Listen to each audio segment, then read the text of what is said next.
পহেলা March ২০২৬ সকাল ১১:৪০। তেহরানের খাতামাল আনবিয়া হাসপাতালে নবজাতক ওয়ার্ড। সদ্য জন্ম নেওয়া শিশুদের এই সংঘাতপূর্ণ পৃথিবীতে আগমনের ১ ঘণ্টাও পূর্ণ হয়নি।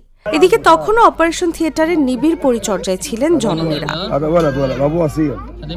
পৃথিবীর বাতাসে নিঃশ্বাস নেওয়া এই শিশুরা ক্ষমতার লড়াই কিংবা যুদ্ধের বাস্তবতা সম্পর্কে কিছুই জানে না। হঠাৎ বিস্ফোরণের শব্দে মুহূর্তটা যেন থমকে গিয়েছিল। ইরান যুদ্ধের দ্বিতীয় দিনে খাতামাল আনবিয়া হাসপাতালে হামলা চালায় ইসরায়েল মার্কিন যৌথ বাহিনী। যৌথ বাহিনীর হামলায় যখন হাসপাতালের কর্মীরা দিকবিদিক ছোটাছুটি করছিল, তখন অসহায় এসব শিশুর বর্ম হয়ে আসেন একজন নার্স। তার নাম নেদা সালেমি। হামলার সময় নবজাতকদের শারীরিক অবস্থা পরীক্ষা করছিলেন সালেমি।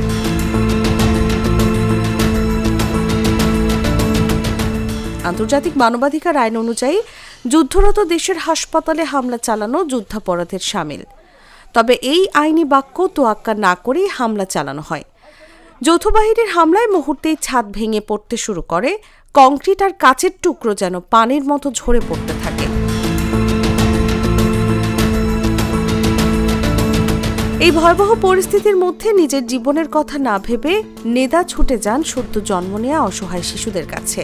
সাহসী নার্স হয়তো জানতেন এই শিশুদের কিছু হলে তা শুধু জীবনহানি নয়, বরং মায়েদের শেষ আশাটুকুও ভেঙে যাবে।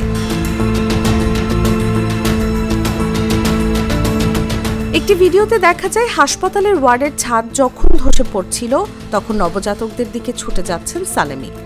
কাঁপা হাতে কিন্তু অদম্য সাহসে তিনি একে একে শিশুদের কোলে তুলে নিলেন।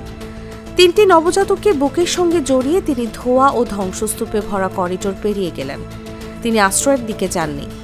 এই বিভীষিকাময় মুহূর্তে একটি শিশুর জায়গা তার মায়ের বুকে, আর একটি মায়ের প্রয়োজন তার সন্তানের জীবিত থাকার নিশ্চয়তা। তাই হয়তো এসব শিশুর জীবন রক্ষায় নিজের জীবনের পরোয়া করেননি সালেমি।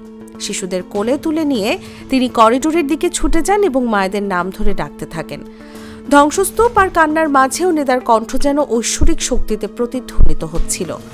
অপারেশন থিয়েটার থেকে সদ্য বের হওয়া মায়েরা ভেবেছিলেন এই যুদ্ধ হয়তো তাদের শেষ সম্বলটুকুও কেড়ে নিয়েছে, কিন্তু না, তা হতে দেননি নার্স সালেমি। ইউরোপ, এশিয়া, আমেরিকা, যেখানে যাই বিশ্বের 145টি দেশে আজ ফ্রুটো পাই।